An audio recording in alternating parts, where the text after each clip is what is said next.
ಸಣ್ಣ ಸಣ್ಣ ಕಾರ್ಯಕ್ರಮ ಆಗಿರ್ಬೋದು. ಅವ್ರು ಇಲ್ಲಿ ಬಂದು ಅವರ ಎಲ್ಲ ಕಾರ್ಯಕ್ರಮ ಮುಗಿಸಿ ಅವ್ರು ದಾಸೋಹ ಮಾಡಬೇಕು ಅಂದ್ರೆ ಇಲ್ಲಿ ನಮ್ದು ನಮ್ಮ ಕಮಿಟಿದು ಜಾಗ ಇದೆ, ಪಾತ್ರೆ ಪಡಗ ಇದಾವೆ, ಅವಕ್ಕೇನು ಅವ್ರು ಮಡಿಗೆ ಕೊಡೋದು ಬೇಕಾಗಿಲ್ಲ. ಅವ್ರು ಇಲ್ಲಿ ಕ್ಲೀನಿಂಗ್ ಚಾರ್ಜ್ ಅಂತ ಕಮಿಟಿಯವ್ರು ಹೇಳ್ತಾರೆ, ಅಷ್ಟು ಕೊಟ್ಟು ಸಾಕಷ್ಟು ಮಾಡ್ಕೊಂಡು ಹೋದ್ರೆ ಭಾಳ ಒಳ್ಳೇದು ಅಂತ ಹೇಳ್ತೀನಿ. ನೀವೆಲ್ಲ ದೇವ್ರ ದರ್ಶನ ಮಾಡಿದ್ರಿ, ಗಮನ ಇಟ್ಟು ದೇವ್ರು ನೋಡಿದ್ರಿಲ್ಲ ಗೊತ್ತಿಲ್ಲ. ನಮ್ಮ ಅಧ್ಯಕ್ಷರು ಸುಮಾರು ಈಗ 2 ವರ್ಷ ಆಯ್ತು, ಅದು ಸಾಮಾನ್ಯ ಅದು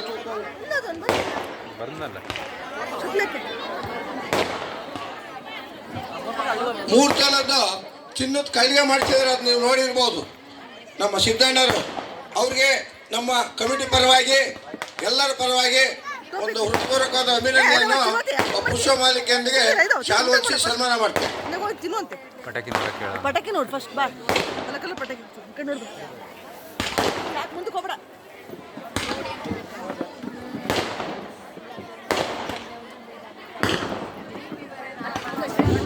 ಕಾರ್ಯಕರ್ತರು ಒಂದು 3-4 ಸ್ಟೇಜ್ ಮೇಲೆ ಬರ್ಬೇಕು ಅಂತ ಕೇಳ್ಕೊಂತೀನಿ. ಬರೀ ಕುತ್ಕೊಂಡು ಮಂಡಿ ತಿನ್ನೋದು ಅವೆಲ್ಲ ಮಾಡಬೇಕು. ಕಾರ್ಯಕರ್ತರು ಸ್ವಲ್ಪ ಹೊತ್ತು ಕೆಲಸ ಮಾಡ್ಬೇಕಿದ್ದು ನಮ್ಮ ಕೆಲಸ, ನಾವು ಯಾರು ಕರೆಯಲ್ಲ. ಇದೇ ಥರ ಉಪಾಧ್ಯಕ್ಷರು ಮುರುಗೇಶನವರು ಬೇಕಾದಷ್ಟು ಸಹಕಾರ ಮಾಡಿದ್ದಾರೆ, ಇಷ್ಟು ಅಂತ ಹೇಳಕ್ ಬರಲ್ಲ. ಅವ್ರಿಗೂ ಸಹ ಈ ಕಮಿಟಿ ಪರವಾಗಿ ಹೃತ್ಪೂರ್ವಕವಾದ ಅಭಿನಂದನೆ ಎಲ್ಲರ ಪರವಾಗಿ ಶಾಲು ಹೊಚ್ಚಿ ಒಂದು ಹೂವಿನಾರ ಹಾಕಿ ಅವ್ರಿಗೂ ಸನ್ಮಾನ ಮಾಡ್ತೀವಿ. ಇದಾದ್ಮೇಲೆ ಊಟನೂ ಐತೆ, ಹರಾಜು ಐತೆ, ಮಂಡಕ್ಕಿ ತಿನ್ನೋ ಅಷ್ಟೊತ್ತಿಗೆ ಪ್ರಸಾದ ಇದೆ.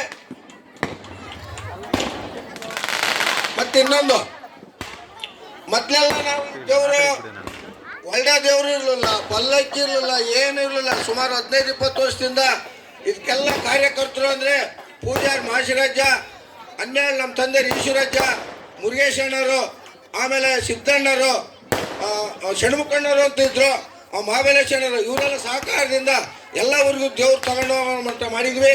ಅದಕ್ಕೆಲ್ಲ ಎಲ್ಲ ಭಕ್ತರು ಸಹಕಾರನ ಮುಖ್ಯ. ಅದಕ್ಕೆ ಒಡವೆ ಮೊದಲು ಅನಿವಾರ್ಯ ಇರಲಿಲ್ಲ. ಇತ್ತೀಚೆಗೆ ಮುರುಗೇಶಣ್ಣರಾಗಿರ್ಬೋದು, ಸಿದ್ದಣ್ಣರಾಗಿರ್ಬೋದು ಅಪಾರವಾಗಿ ಕೊಡಿದ್ದಾರೆ. ಹೋದನೇ ವರ್ಷ ಅಜ್ಜಹಳ್ಳಿ ಪ್ರವಣ್ ಮಾಮರು 2 kg ಬೆಳ್ಳಿ ಕೊಡಿದ್ದಾರೆ ಇದರ ಅಭಿವೃದ್ಧಿಗೆ.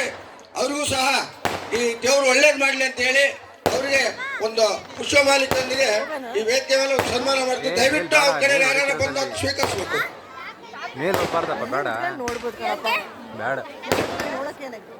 ಇಲ್ಲ